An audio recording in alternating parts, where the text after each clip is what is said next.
فرماتے ایک بابا جی نبی پاک کی بارگاہ میں آئے اور جب وہ واپس جانے لگے تو میں نے عمر پوچھی تو عمر تھی 96 سال.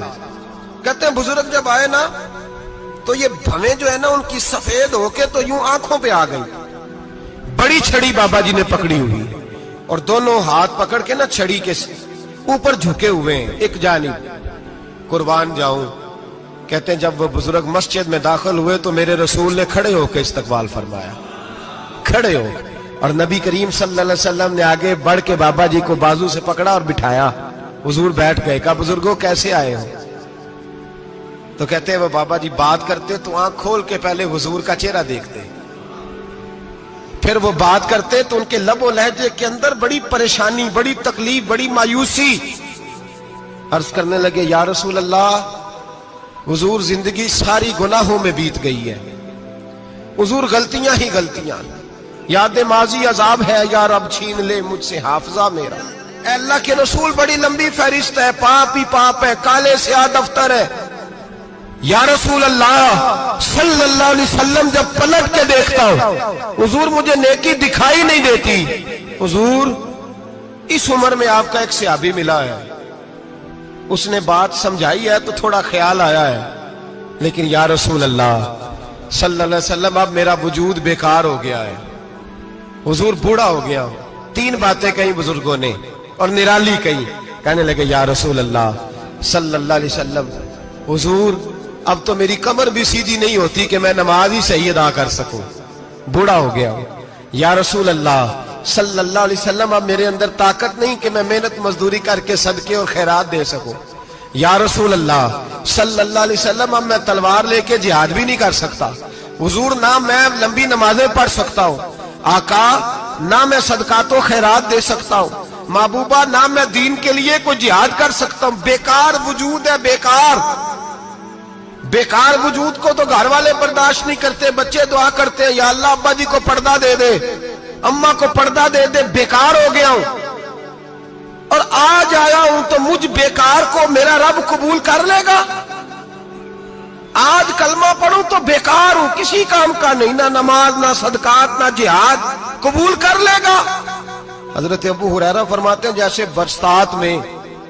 برسات میں بارش کی جھڑی لگتی ہے, یوں مصطفیٰ کی آنکھوں سے جھڑی لگ گئی. حضور کھل کے روئے, کھل کے.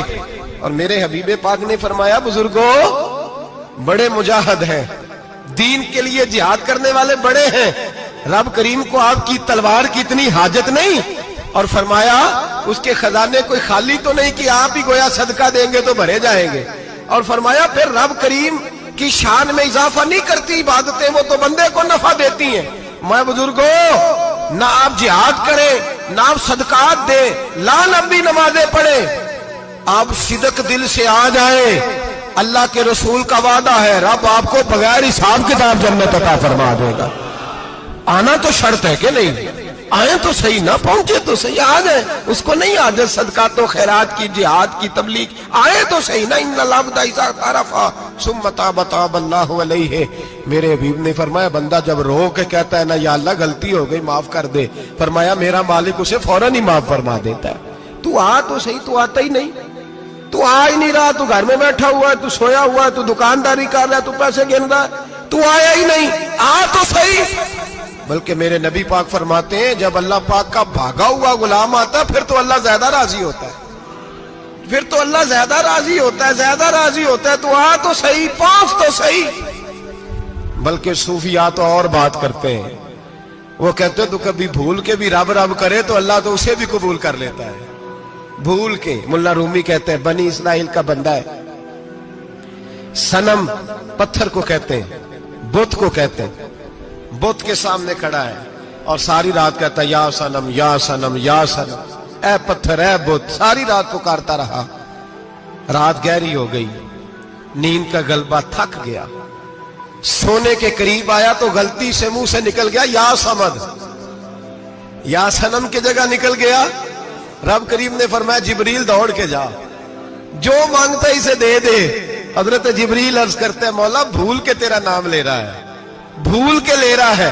تو رب کریم نے فرمایا چل نام تو میرا ہی لے رہا ہے نا, میرا لے رہا ہے نا, یا اللہ وہ اللہ کریم نے فرمایا جھوٹے کے سامنے ساری رات کا کھڑا ہے, ساری رات کا پکار رہا ہے, اسے کچھ نہیں ملا تو سچے کا نام لیا ہے. اگر میں بھی کچھ نہ دوں اور بت میں اور مجھ میں فرق کیا رہ جائے گا؟ جا جو مانگتا ہے جھولی بھر کے دے, نام تو لیا ہے نا. او بھائی تو بہانا تو بنانا, او آ تو صحیح نا, تو یہاں آ جا, پہنچ جا, آ جا, بس بیٹھ جا, اس کی بارگاہ ناز میں حاضر تو ہونا. تجھے فرصت ہی نہیں. تو یاروں کے لیے ٹائم نکالتا ہے, بازاروں کے لیے ٹائم نکالتا ہے, گلیوں کے لیے ٹائم نکالتا ہے, چوکوں چوراہوں کے لیے ٹائم نکالتا ہے, ہفتے میں ایک دن ہوٹلنگ کے لیے بھی جاتا ہے, لیکن کبھی چھپ کے 2 نفلوں کی تجھے توفیق نہیں ہوتی. اور میں کئی دفعہ کہہ چکا ہوں, جس بندے کو بغیر عبادت کے رزق زیادہ ملنے لگ جائے اس پر آزمائش ہوتی ہے. رب کریم اللہ فرماتا ہے اس کو پیسے دو, اسے آنے نہ دینا, اس کو چل پیسے دوڑ جا. لوگ سمجھتے ہیں میں بڑا ذہین ہوں, عقل مند ہوں, دیکھو میں اپنی ہوشیاری سے, چلاکی سے آگے نکل گیا. تو آزمائش ہے, یہ تو آزمائش ہے رب کریم کی طرف سے, یہ تو اس کی خفیہ تدبیر ہے. میرے بھائی اس کی بارگاہ ناز تک جو آ گیا, آنا تو ہماری ذمہ داری ہے کہ نہیں؟ پھر اس کی رحمت آگے بڑھ کے استقبال کر لیتی ہے, پھر اللہ کا فضل اس کو تھام لیتا ہے اس بندے کو. اور خدا کی رحمت کتنی زیادہ ہے. میرے حبیب کریم سید عالم صلی اللہ علیہ وسلم نے فرمایا اللہ نے اپنی رحمت کے 100 حصے کیے. حضور فرماتے ہیں 1 حصہ اللہ نے دنیا میں نازل کیا ہے. کتنا؟ 1 حصہ. فرمایا یہ جو ماں بیٹے سے پیار کرتی ہے, باپ بیٹے کے لیے مزدوری کرتا ہے, جو بہن بھائی کے لیے روتی ہے, یہ جو بیوی شوہر کے لیے دعا مانگتی ہے, یہ جو بچے ماں باپ سے پیار کرتے ہیں, فرمایا یہ اس 1 رحمت کا نتیجہ ہے, 1 رحمت کا نتیجہ. تو صحابہ کہنے لگے یا رسول اللہ وہ 99 کدھر ہیں؟ نبی پاک نے فرمایا رب کریم نے سنبھالی ہوئی ہے, قیامت کے دن تمہیں عطا فرمائے گا. ابھی تو 1 نازل کی ہے. ابھی اللہ نے حضرت یوسف علیہ السلام کے زمانے میں قحط ہو گیا, تو جناب یوسف علیہ السلام نے, چونکہ آپ اللہ کے نبی سے پہلے سے جان گئے قحط ہوگا, تو حضرت یوسف نے گندم پہلے سٹاک کر لی تھی بہت زیادہ. باقی علاقوں میں جب قحط پڑا نا, اب سب لوگوں نے مصر کی طرف رجحان کیا گندم لینے کے لیے. تو حضرت یوسف علیہ السلام نے نا شہر کے دروازے پر بندے کھڑے کر دیے. فرمایا جو بندہ آئے نا اسے 2 سوال پوچھنا. جو آئیں گے لوگ گندم خریدنے, جو آئے 2 سوال پوچھنا. ایک پوچھنا کہاں سے آیا ہے, اور ایک پوچھنا لے کے کیا آیا ہے.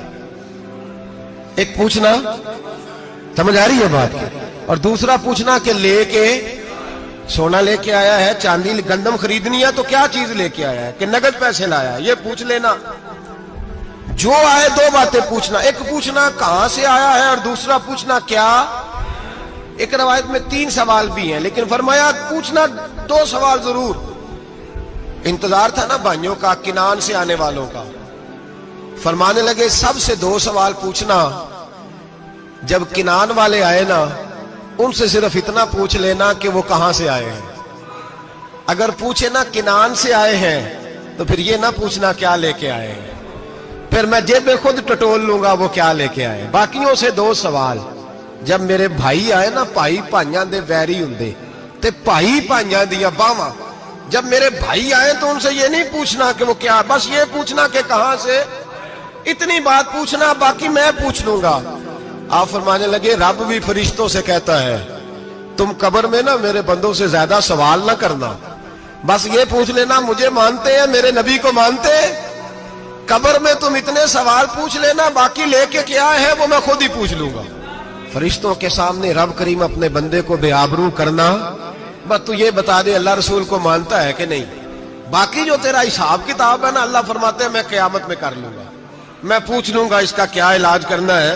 بس تم اتنا بتا دو مجھے مانتے ہو, میرے رسول کو, میرے بھائی, میرے نبی کریم علیہ السلام. فرماتے ہیں جو بندہ توبہ کرنے والا تھا, اللہ کی بارگاہ میں آنے والا تھا, بار بار توبہ کرتا تھا, احساس رہتا تھا, اسے احساس تھا, آیا کرتا تھا, پھر بھی غلطیاں ہو گئی, قیامت کے دن رب کریم اپنے فضل کی چادر اس پہ ڈالے گا, فضل کی چادر ڈالے گا, اور رب کریم اس سے پوچھے گا یہ گناہ کیا تھا.